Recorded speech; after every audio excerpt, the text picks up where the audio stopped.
The invitation sat on Simone Kendra's desk, like a grenade with the pin pulled.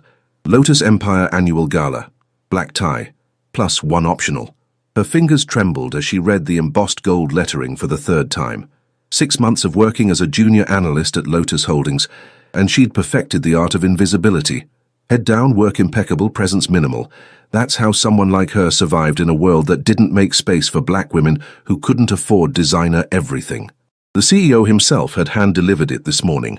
Lee Hyun-woo, the man whose name made Wall Street investors nervous and whose real business the FBI couldn't quite prove. He'd placed the heavy cardstock on her desk without a word, his dark eyes scanning her face for exactly 2 seconds before moving on to the next cubicle. She wasn't stupid. She knew what this was. He needed bodies to fill seats, employees who'd show up, smile appropriately, and fade into the expensive wallpaper. The gala was a performance, and she was being cast as an extra. Someone forgettable, someone safe. Simone looked down at her reflection in her darkened computer screen. Her natural hair was pulled into a sensible bun. Her blazer was 3 years old. Her skin, a rich mahogany brown, had never prompted a second glance in this office. Good, she'd always thought. Invisible means safe, but something hot and defiant flickered in her chest as she slipped the invitation into her bag. Maybe just this once she didn't want to be invisible. "Girl, you cannot be serious right now." Maya Johnson's voice crackled through Simone's phone speaker as Simone stood in front of her closet, staring at 3 years' worth of professional wardrobe choices. None of them screamed gala-worthy. Most of them whispered, "Please don't notice me." "It's just a work event," Simone said, though her hands were already pulling out her one good dress, a simple black number she'd worn to her college graduation. "I have to go. It's basically mandatory." "Mandatory?" Maya's laugh was sharp. "Simone, your boss is Lee Hyun-woo. That man doesn't do mandatory anything. If he invited you personally, there's a reason." Simone's stomach tightened. She'd been trying not to think about that. Lee Hyun-woo was a contradiction wrapped in a 3-piece suit. On paper, he was the 35-year-old CEO of Lotus Holdings, a real estate and investment empire that had consumed half of Manhattan's commercial district in 5 years. In whispered conversations at the office coffee machine, he was something else entirely. The young head of one of New York's most powerful Korean organized crime families, a man who commanded respect through fear and strategic brilliance. Simone had learned to keep her head down around him. During the handful of times he'd walked past her desk, she'd felt the air change. Everyone sat straighter, typed faster, breathed differently. Power radiated from him like heat from asphalt in July. "Maybe he just needs to fill seats," Simone said, putting the black dress back. "Too plain, too forgettable." "I'm nobody, Maya." "That's probably exactly why he invited me." Maya countered. "Maybe somebody finally noticed you're brilliant, gorgeous, and the hardest worker in that entire corrupt building." Simone closed her eyes. Maya had been her best friend since their freshman year at City College, back when they'd both believed hard work and intelligence could overcome any obstacle. Maya still believed it. Simone had learned to be more realistic. "I'll figure something out," Simone said softly. "I have to go. This job pays my rent." After she hung up, Simone stood in the silence of her small studio apartment. Through her window she could see the glittering skyline of Manhattan, so close, yet worlds away from her reality. She'd grown up in Brooklyn, raised by a grandmother who cleaned office buildings at night so Simone could have school supplies. She'd clawed her way through college on scholarships and 3 part-time jobs. Landing the position at Lotus Holdings had felt like finally breaking through. But 6 months in, she'd realized the truth. She was still invisible, still cleaning up other people's messes, just with a business degree instead of a mop. The gala was in 2 days. She had 48 hours to find something to wear and a lifetime to unlearn the instinct to disappear. The morning of the gala, Simone made a decision that surprised even herself. She called in sick to work and took the subway to a consignment boutique in Soho that Maya had been raving about for months. The owner, a fierce Latina woman with silver hair and sharp eyes, took one look at Simone and smiled. "You're here for armor, not a dress," she said. "Is there a difference?" Simone asked. "Tonight there is." 3 hours later, Simone walked out with a garment bag containing something that made her heart race with equal parts terror and excitement.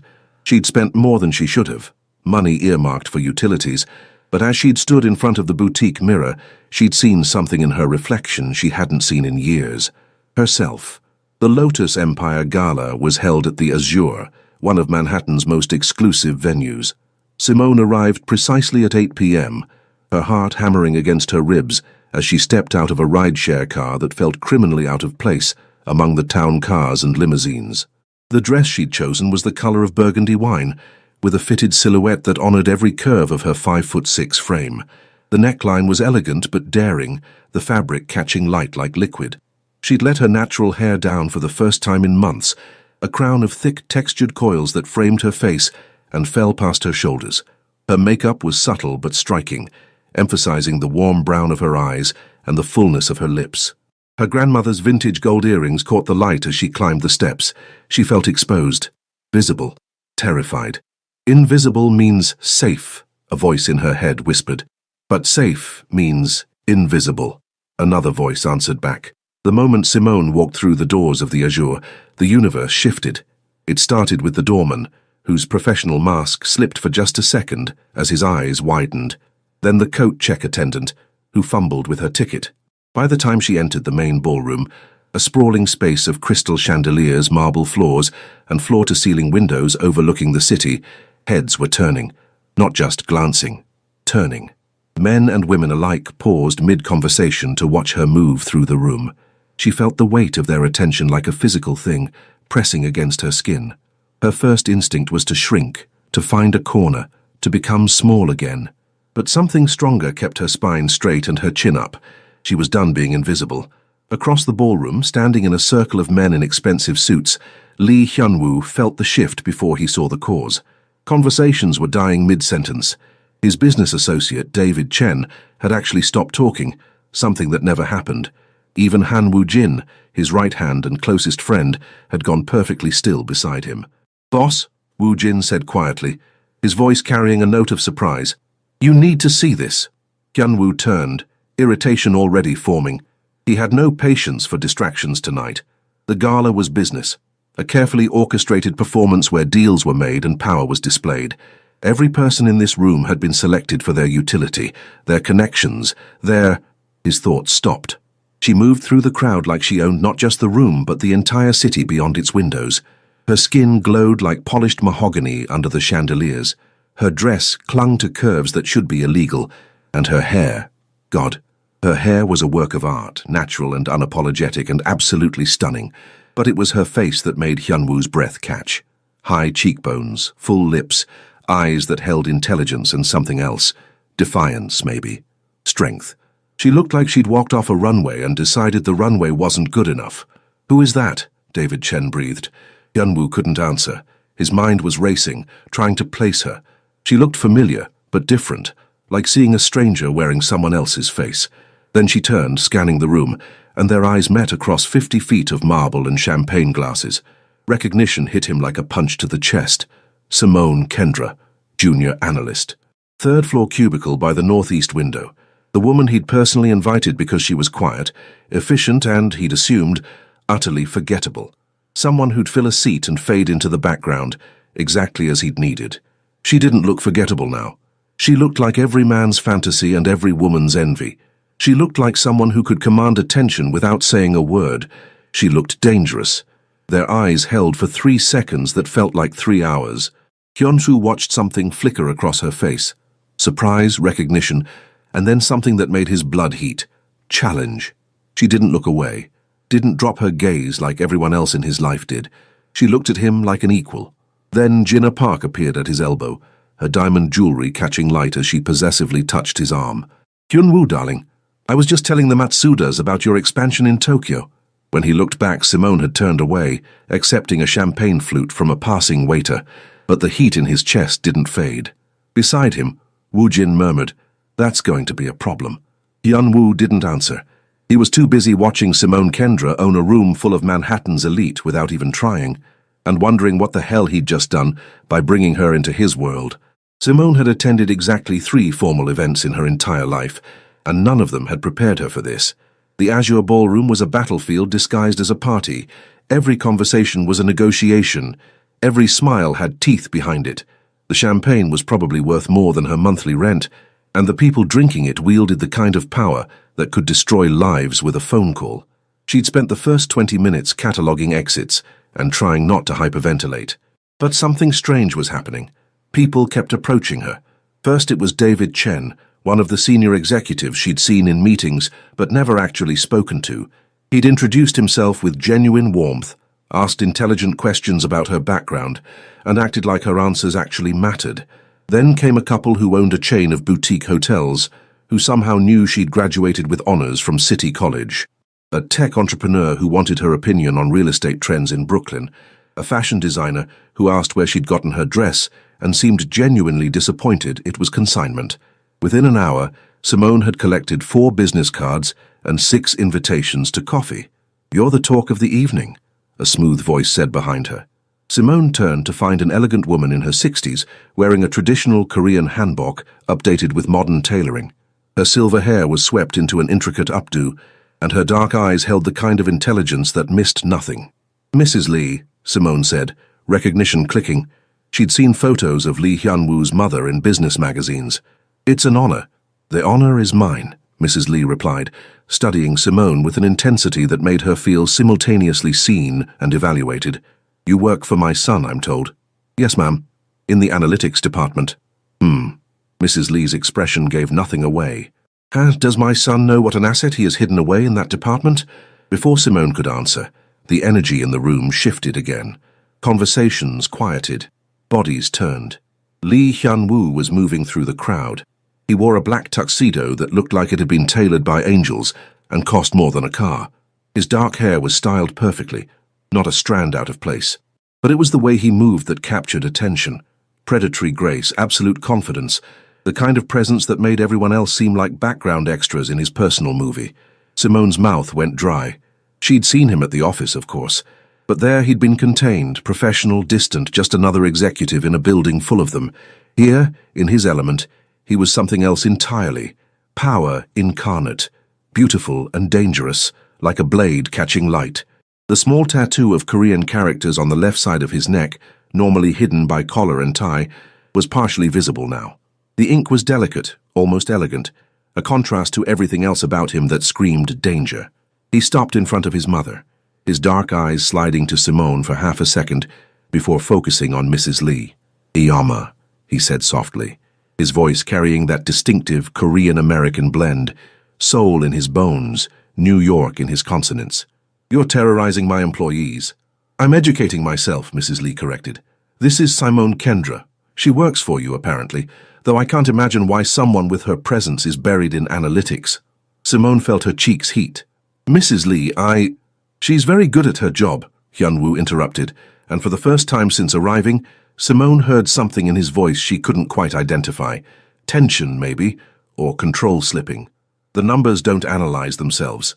His eyes met hers fully now, and Simone felt the impact like a physical touch. Up close he was devastating. Sharp jawline, full lips, eyes so dark they were almost black. But it was the intensity in those eyes that made her breath catch. He was looking at her like she was a puzzle he needed to solve, like she'd done something unexpected, and he hadn't decided yet whether to be impressed or irritated. "You look different," he said, and it wasn't quite a compliment, more like an accusation. "I'm not at my desk," Simone replied, keeping her voice steady despite the way her heart was racing. Context changes everything. Something flickered in his expression. Surprise. Respect. Before she could identify it, a hand landed on his shoulder. "There you are!" Jinna Park appeared like a designer-clad missile, her perfectly manicured fingers claiming Hyun-woo with possessive familiarity. She was beautiful in that pristine, manufactured way. Surgically enhanced features, designer everything, the kind of woman who looked like she'd never had a difficult day in her life. Her eyes landed on Simone and went cold. "I don't believe we've met," Jinna said, her smile sharp. "I'm Jinna Park, Hyun-woo's business associate," Hyun-woo interrupted smoothly, removing her hand from his shoulder with casual efficiency. "Miss Park handles our sole operations." Jinna's smile tightened. "We're very close, aren't we, darling?" The endearment hung in the air like a challenge. Simone watched Hyun-woo's jaw tighten almost imperceptibly. "Miss Kendra," he said, ignoring Jinna entirely, "I need to introduce you to some people. You're being wasted in analytics." Before Simone could process what was happening, his hand was on the small of her back, warm through the fabric of her dress, guiding her away from his mother and Jinna's narrowing eyes. "You didn't have to do that," Simone said quietly as they moved through the crowd. I'm fine with analytics. You're not fine with anything, Hyunwoo replied, his voice low enough that only she could hear. You're brilliant, and you're hiding. I looked at your work after tonight's invitation. The predictive models you built last month saved us $2 million in avoided investments. Your risk assessments are better than people with 10 times your experience. Simone stopped walking, forcing him to stop too. Around them the party continued, but in their small bubble of space, the world narrowed to just the two of them. Why did you invite me? She asked. The question had been burning in her chest all night. The real reason? Hyunwoo's expression was unreadable. I needed someone competent who wouldn't make waves, someone professional who'd be presentable but forgettable. The words should have hurt, but Simone found herself smiling instead. A small knowing smile that made his eyes narrow. How's that working out for you? She asked. For a long moment he just looked at her. Then, impossibly, the corner of his mouth lifted. Not quite a smile, but close. Terribly. The word hung between them, loaded with meaning. They were still standing too close, his hand still on her back, when Victor Castellano appeared. Simone recognized him from news reports. The head of a rival organization, Italian-American with connections to legitimate business and illegitimate everything else. He was 60, silver-haired, wearing a smile that didn't reach his eyes. Lee, Castellano said smoothly. Wonderful party. And who is this stunning creature? Hyunwoo's hand on Simone's back tightened, just slightly, but she felt it, felt the tension radiating through his perfectly controlled exterior. Simone Kendra, Hyunwoo said, his voice dropping 10 degrees. She's with me. The words were simple, but the meaning underneath them was crystal clear. Off limits. Mine. Don't even think about it. Castellano's smile widened. Of course. Just admiring your excellent taste, as always. His eyes traveled over Simone in a way that made her skin crawl.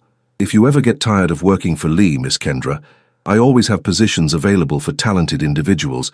I'm very happy where I am, Simone said firmly. For now, Castellano replied and walked away. The moment he was gone, Simone felt Hyunwoo's entire body coil with barely contained violence. His jaw was clenched so tight she could see the muscle jumping. His hand on her back had become possessive, protective, pulling her infinitesimally closer. I need to get you away from here, he said, his voice rough. Why? He looked down at her, and what she saw in his eyes made her breath catch. Heat. Possession. Something dark and dangerous and entirely focused on her. Because every man in this room is looking at you like you're something they can take, he said quietly. And I'm about to start breaking jaws. Simone's heart hammered against her ribs. You invited me here. Biggest mistake of my life, Hyunwoo said, but his hand didn't leave her back. Come on, there's someone I actually want you to meet. As he guided her toward the terrace doors, Simone caught Jinna Park's venomous glare from across the room. She had a feeling her invisible days were officially over. The terrace was a sanctuary from the performance inside. Manhattan sprawled below them, a galaxy of lights against velvet darkness. The autumn air was cool against Simone's bare shoulders, raising goosebumps she tried to ignore. Music from the ballroom filtered through the glass doors, muted and distant. Han Woo-jin was waiting by the railing, a champagne flute in his hand he clearly had no intention of drinking. He was younger than Hyunwoo, maybe 30, with sharp features and eyes that catalogued everything. He wore his tuxedo like armor, and Simone recognized him instantly as the man who'd been at Hyunwoo's side all evening. Woo-jin, Hyunwoo said, this is Simone Kendra. Woo-jin studied her for 3 long seconds, then smiled, a genuine expression that transformed his face. The woman who's causing my boss to forget how to think. I've heard about you. You have? Simone glanced at Hyunwoo, who'd moved to the railing, his hands in his pockets, his profile sharp against the city lights. Your predictive model last month, Woo-jin explained. It identified a pattern in real estate acquisitions that no one else saw, saved us from investing in properties that got raided by the FBI 3 weeks later. He raised his glass in salute. That's either brilliance or instinct. Maybe both. Simone felt heat creep up her neck. I just follow the numbers. They tell stories if you know how to listen. Most people don't know how to listen, Hyunwoo said without turning around. His voice carried that same tension from inside, wound tight and barely controlled. They see what they want to see. You see what's actually there. There was something in his tone. Appreciation, yes, but also frustration. Like her competence was simultaneously impressive and inconvenient. Why am I really here? Simone asked, directing the question to Hyunwoo's back. And don't tell me it's about filling seats. You could have invited anyone. For a long moment he didn't answer. Then he turned and the look on his face made her breath catch. Raw, unguarded. This wasn't the CEO or the crime lord. This was just a man, and he looked exhausted. Because you're the only person in that entire building who doesn't want anything from me, he said quietly. You do your work, collect your paycheck, and go home. You don't scheme. You don't gossip. You don't try to get close to me for connections or favors or whatever the hell everyone else wants. So I'm safe, Simone said, understanding clicking. Boring. Forgettable. You were supposed to be, Hyunwoo replied, his eyes holding hers. But you walked into that ballroom looking like every fantasy I didn't know I had, and now every shark in that room is circling. Castellano's already planning how to poach you. Jinnar's plotting how to destroy you. And I— He stopped, jaw clenching. You what? Simone prompted. I'm realizing I made a mistake, he finished. I should have left you invisible. The words should have stung, but Simone heard what he wasn't saying. The tension in his shoulders, the way his hands had curled into fists, the possessive fury in his eyes when Castellano had looked at her. I have to go, she said suddenly, needing distance, needing to think. This was a mistake. I'll submit my resignation on Monday. No. The word was sharp, absolute. Hyunwoo closed the distance between them in 3 strides, and suddenly he was too close, invading her space, his presence overwhelming. You're not quitting. You're not running. You're not going anywhere. You just said— I said I made a mistake inviting you, he interrupted. Not having you, there's a difference. Simone's heart was racing so fast, she felt dizzy. You don't even know me. I know enough. His hand came up, fingertips brushing her cheek so gently, it felt like a question. I know you graduated top of your class while working 3 jobs. I know your grandmother raised you in Brooklyn. I know you take the subway an extra 40 minutes out of your way every Tuesday to volunteer at a community center in your old neighborhood. I know you eat lunch at your desk, and you never, ever ask for help, even when you need it. Simone stepped back, shock making her clumsy. How do you— I run a background check on every employee, he said simply. But yours, I actually read. 3 times. Because the numbers didn't make sense. Someone that smart, that dedicated, should have been running her own company by now. Instead, you're hiding in a cubicle, making yourself small. That's survival, Simone said, her voice shaking. That's what people like me have to do in worlds like this. Not anymore. His eyes were fierce. Not in my world. Your world? Simone laughed, but it came out brittle. Your world is built on things I don't want to know about. I'm an analyst, Mr. Lee. I work with numbers, not— She gestured vaguely at the city. Whatever empire you're actually running. Hyunwoo, he corrected. And you're right. My world is dangerous. It's dark. It's not somewhere someone like you should be. Then why are we having this conversation? He looked at her like she'd asked why the sun rises. Because I can't stop thinking about you. Because for 6 months, you've been 20 feet from my office, and I never looked twice. And then you walked in tonight and I couldn't look away. His voice dropped. Because you're making me want things I gave up on years ago. The confession hung between them, raw and honest. Before Simone could respond, Woo Jin cleared his throat. Boss, we have a problem. The moment shattered. Hyunwoo's expression shuttered, the vulnerable man disappearing behind the crime lord's mask. What kind of problem? Detective Cruz is here. He's asking questions about the Castellano situation. Hyunwoo's jaw tightened. Shit. Who's Detective Cruz? Simone asked. Someone who's been trying to prove I'm more than a real estate investor for 3 years, Hyunwoo said. He looked at Woo Jin. Stall him. I need 5 minutes. Woo Jin nodded and disappeared back into the ballroom. Hyunwoo turned to Simone, and for the first time since she'd met him, she saw something that looked like fear. Not for himself, for her. Listen to me carefully, he said, his hands framing her face, forcing her to meet his eyes. When you go back inside, you're going to pretend this conversation never happened. You're going to smile, make small talk, and leave in exactly 30 minutes. Take a car service. Here's a card for the company we use. He pressed a black business card into her hand. They'll get you home safely. I don't understand. You don't need to understand, he interrupted. You need to trust me. Can you do that? Simone should have said no, should have walked away from this man and his dangerous world and his impossible confessions. But when she looked into his eyes, she saw something that called to a part of her she'd been suppressing for years.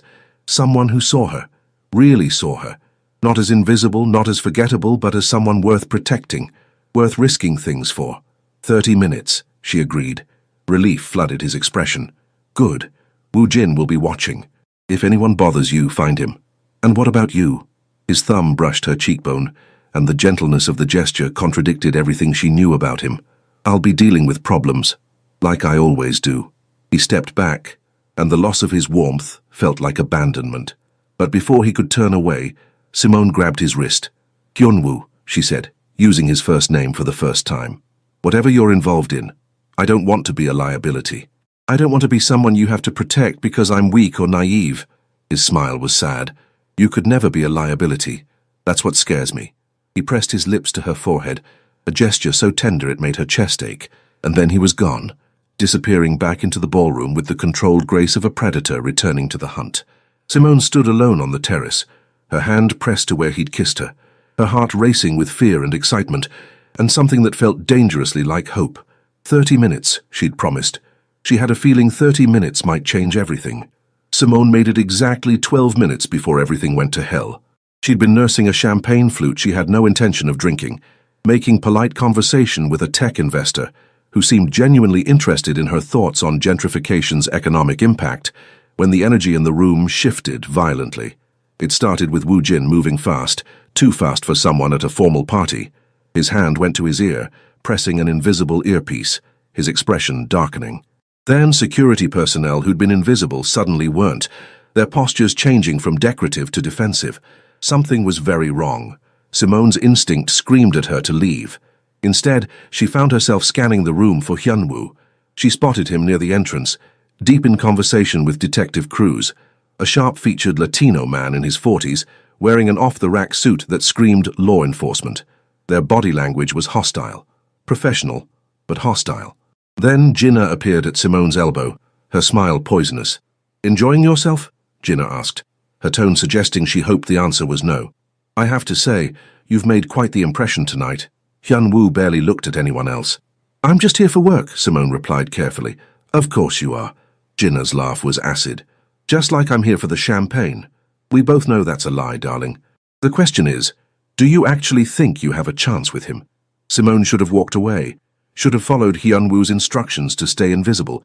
But something in Jinnah's tone, the dismissive certainty, the casual cruelty, ignited the part of her that had survived Brooklyn, that had fought for every scholarship, every opportunity, every moment of recognition in a world designed to overlook her. "I think," Simone said quietly, "that's between me and him." Jinnah's expression went nuclear. "You have no idea what you're dealing with. Hyunwoo's world isn't some romance novel. It's blood and business and tradition. Girls like you." Her eyes traveled over Simone with contempt. "You're a curiosity, a momentary distraction. He'll get bored and you'll be back in your cubicle pretending this never happened." "And girls like you?" Simone asked, surprised by her own boldness. "What are you to him?" "I'm family," Jinnah hissed. "I'm his world. I understand where he comes from, what he needs, what he—" An explosion of sound cut her off. Not an actual explosion, but close. Raised voices, scuffling. The unmistakable crack of fist meeting flesh. The crowd near the entrance scattered, revealing a scene that made Simone's blood run cold. 3 men she didn't recognize, clearly not guests, were forcing their way past security. One of them had a gun visible beneath his jacket. Wu Jin was already moving, and she watched him disarm one attacker with brutal efficiency that confirmed every suspicion she'd had about what Hyunwoo's organization actually did. But it was Hyunwoo who captured her attention. He moved like violence was a language he spoke fluently. One of the attackers lunged at him, and Hyunwoo sidestepped with predatory grace, his fist connecting with the man's jaw hard enough that Simone heard bone crack from 30 feet away. The man dropped. The elegant CEO had vanished. In his place was something else entirely. A fighter, a leader, someone who'd grown up knowing that power was taken, not given. Detective Cruz was shouting into his phone, calling for backup, and in the chaos, Simone saw it. The third attacker wasn't focused on Hyunwoo or security. He was scanning the crowd, and when his eyes landed on Simone, recognition flickered across his face. He started moving toward her with purpose. "They know who I am," she realized with cold clarity. "They know I'm important to him." Fear paralyzed her for exactly 2 seconds. Then her grandmother's voice echoed in her head. When the world comes at you, baby, you don't freeze. You move. Simone moved. She grabbed Jinnah, who'd gone pale with shock, and pulled her toward the terrace doors. Get out of here, now! To her credit, Jinnah didn't argue. She ran, but the attacker was faster. He caught Simone's wrist in a grip that would leave bruises, spinning her around. Up close, she could see the desperation in his eyes, the amateur fear of someone who'd been sent to do a job he wasn't qualified for. You're coming with me, he said in accented English. Italian, maybe, one of Castellano's people. Boss wants to have a conversation with Lee. You're the leverage. Simone's mind raced. She'd grown up in Brooklyn. She'd survived street harassment, attempted muggings, and once a man who'd followed her for 6 blocks. She'd learned young that freezing got you hurt. Fighting smart kept you alive. Okay, she said, letting her body go compliant. Okay, don't hurt me. The attacker's grip loosened fractionally. Simone drove her heel down on his instep with every ounce of strength she had. He howled, releasing her, and she grabbed the champagne bottle from a nearby table and swung it into his temple. The bottle didn't break. Hollywood had lied about that, but it connected hard enough that he staggered, and then Hyunwoo was there. He moved like death itself, grabbing the attacker by the throat and slamming him against a marble column with enough force to crack stone. The man's feet left the ground. You touched her, Hyunwoo said, his voice so cold it burned. You put your hands on her. Boss! Woo Jin appeared, trying to intervene. Cruz is still here. We can't... I don't care. Hyunwoo's hand tightened on the man's throat. The delicate tattoo on his neck seemed to pulse with rage. He touched her. Simone watched the man's face turn purple and realized with shock that Hyunwoo was going to kill him. Right here, in front of witnesses, in front of a detective, in front of Manhattan's elite. He was going to commit murder because someone had grabbed her wrist. Hyunwoo, her voice cut through his rage. Stop! He didn't respond, didn't even look at her. Hyunwoo! She grabbed his arm, the one holding the attacker, and felt the coiled violence in his muscles. Please, I'm okay, I'm fine. Let him go. Finally his eyes shifted to her. What she saw there made her breath catch. Raw, unfiltered emotion, fear and fury, and something that looked heartbreakingly like anguish. He touched you, Hyunwoo repeated, but his voice cracked on the last word. And I handled it, Simone said firmly, because I'm not helpless. Because I'm not something fragile you need to destroy people over. She held his gaze. Let him go. For me. For 3 seconds, that felt like hours. Hyunwoo didn't move. Then, slowly, his hand opened. The attacker collapsed, gasping. Security hauled the man away as Detective Cruz pushed through the crowd, his expression a mixture of frustration and triumph. Lee, Cruz said, we need to talk, now. But Hyunwoo was only looking at Simone. His hands came up to frame her face, checking for injuries with a gentleness that contradicted the violence of seconds ago. Did he hurt you? His voice was rough, desperate. Tell me the truth. I'm fine, Simone said. I promise. You hit him with a bottle. Something that might have been pride flickered through the fear. You defended yourself. Brooklyn girl, Simone said, trying to smile. We don't freeze. Hyunwoo pulled her against his chest in an embrace that had nothing to do with romance, and everything to do with relief. She felt his heart hammering against her cheek, felt his hands shaking as they held her. I'm sorry, he whispered into her hair. I'm so fucking sorry. This is my fault. I never should have brought you here. Lee, Cruz's voice was sharp. Now. Hyunwoo pulled back, his expression hardening as reality reasserted itself. He looked at Woo Jin. Get her out of here. Take her home, stay with her until I send someone I trust. Hyunwoo, Simone started. Please. His thumb brushed her cheek, and his eyes held hers with desperate intensity. Please just go. Let me fix this. Detective Cruz was approaching, flanked by uniformed officers. Woo Jin took Simone's arm gently. Come on. We need to leave now. Simone let herself be led away, but she looked back once. Hyunwoo was standing in the center of chaos, his tuxedo disheveled, his carefully constructed image shattered, watching her with an expression that broke her heart. He looked like a man who'd just realized he'd fallen in love with the one person he should have kept at a distance, and Simone realized with terrifying clarity that she'd already fallen too. Simone didn't sleep. Woo Jin had driven her home in a town car that probably cost more than her entire apartment building, checked every room of her studio for threats, and positioned himself outside her door like a well-dressed sentinel. She'd assured him she was fine. She'd changed into pajamas. She'd even tried lying down. But every time she closed her eyes, she saw Hyun-woo's hand around that man's throat, saw the barely controlled violence, saw the fear in his eyes when he'd looked at her. He would have killed for me, she realized, without hesitation, without regret. The thought should have terrified her. Instead, it made her understand something she'd been avoiding for months. She'd fallen for a dangerous man in a dangerous world, and there was no going back to invisible. Her phone buzzed at 4:47 a.m. Unknown number. It's me. Are you awake? Simone's heart stuttered. She knew who me was. Simone. Yes. Unknown. I'm outside. Can I come up? She should have said no. Should have put distance between herself and whatever this was becoming. Instead, she texted back, 3rd floor, 3C. 2 minutes later, a soft knock. Simone opened the door to find Hyun-woo looking nothing like the polished CEO or the violent protector. His tuxedo jacket was gone. His shirt was wrinkled, collar open, revealing more of the Korean characters tattooed on his neck. She could now see they formed a vertical column of delicate script. His hair was disheveled. His eyes were haunted. He looked human, vulnerable, lost. Can I come in? He asked quietly. Simone stepped aside. Her studio apartment was embarrassingly small, a converted one-bedroom in Brooklyn that she could barely afford. One room serving as bedroom, living room, and office. A kitchenette tucked into a corner. Second-hand furniture and plants she'd rescued from the clearance rack at the bodega. It was the opposite of everything in Hyun-woo's world. I'm sorry, he said, standing awkwardly in her small space like he didn't know what to do with his hands. I shouldn't have come. I needed to see you, to make sure you were really okay. I'm okay, Simone said. What happened after I left? Cruz questioned me for 3 hours. Woo Jin handled the cleanup. The attackers were Castellano's people, low-level, desperate, stupid. His jaw clenched. They're in custody. He won't try that again. Because you'll retaliate. Because he knows I'll burn his entire empire to the ground if he comes near you again. Hyun-woo's eyes met hers, fierce and uncompromising. I made that very clear. Simone crossed her arms, suddenly cold, despite her apartment's stifling heat. This is insane. Yesterday I was nobody. Today I'm leverage in some crime war I don't understand. You were never nobody, Hyun-woo said roughly. That's what I'm trying to tell you.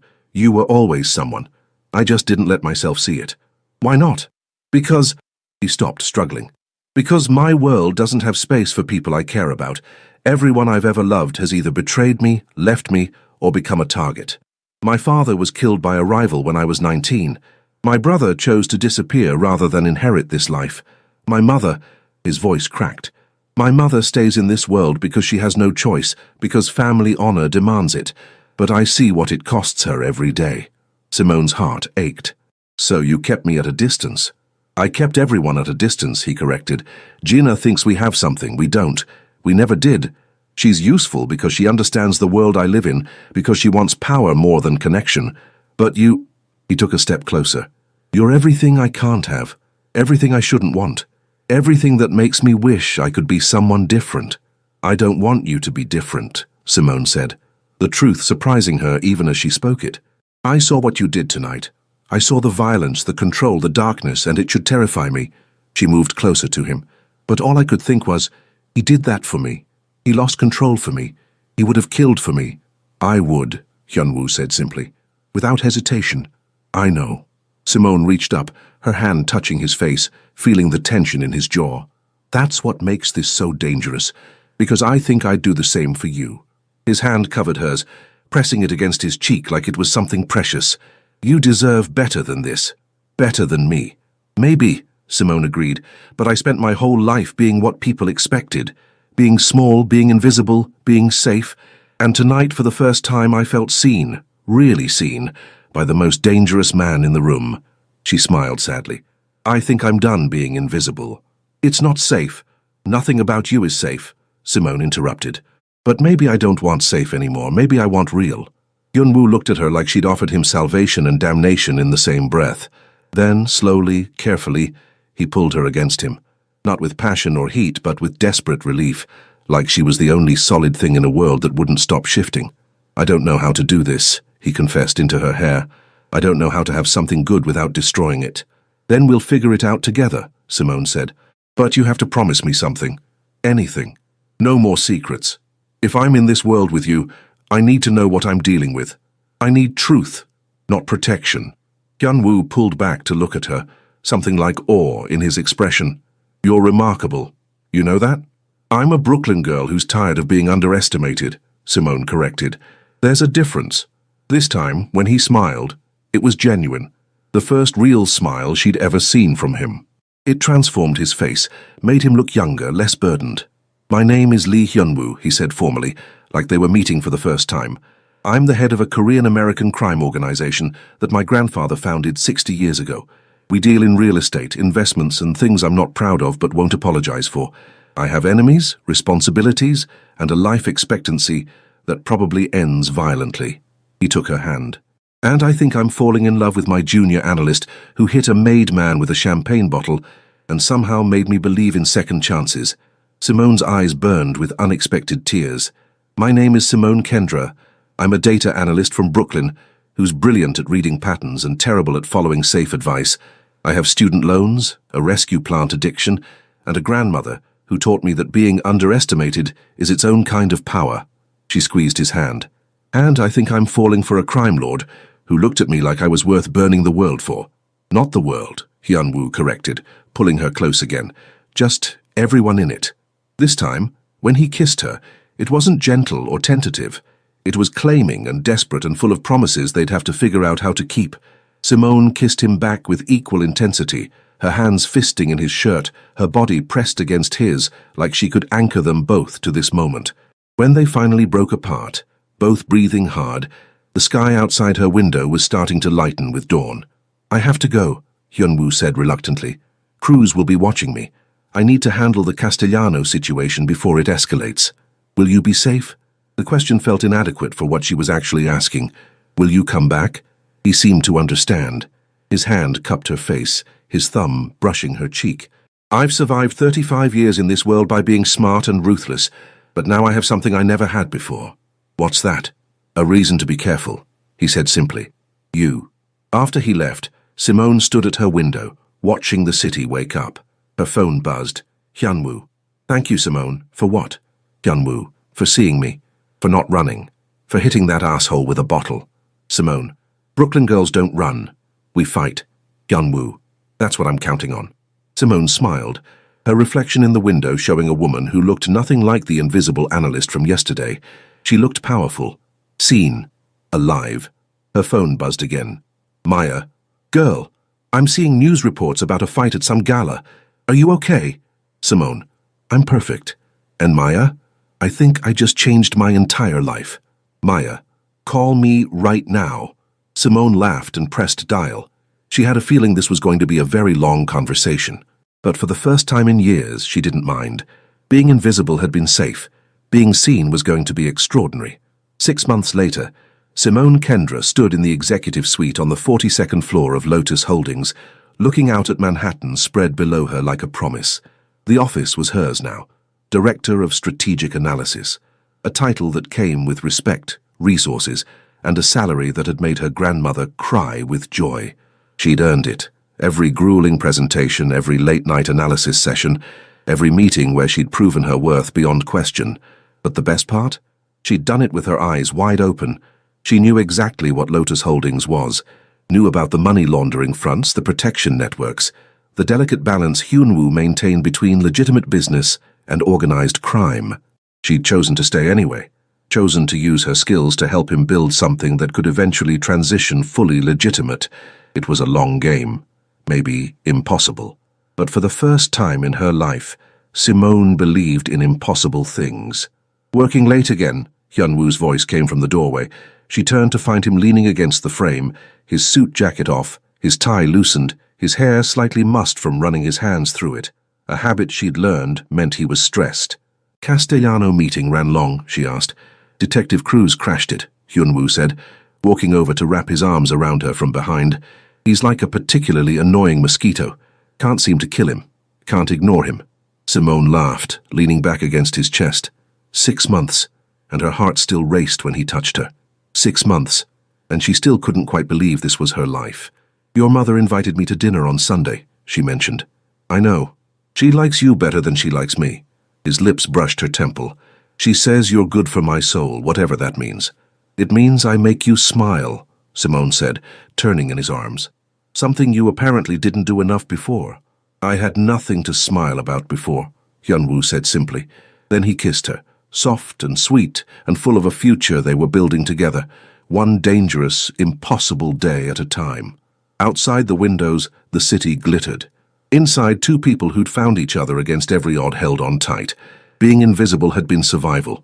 Being seen, being loved, being chosen, that was living.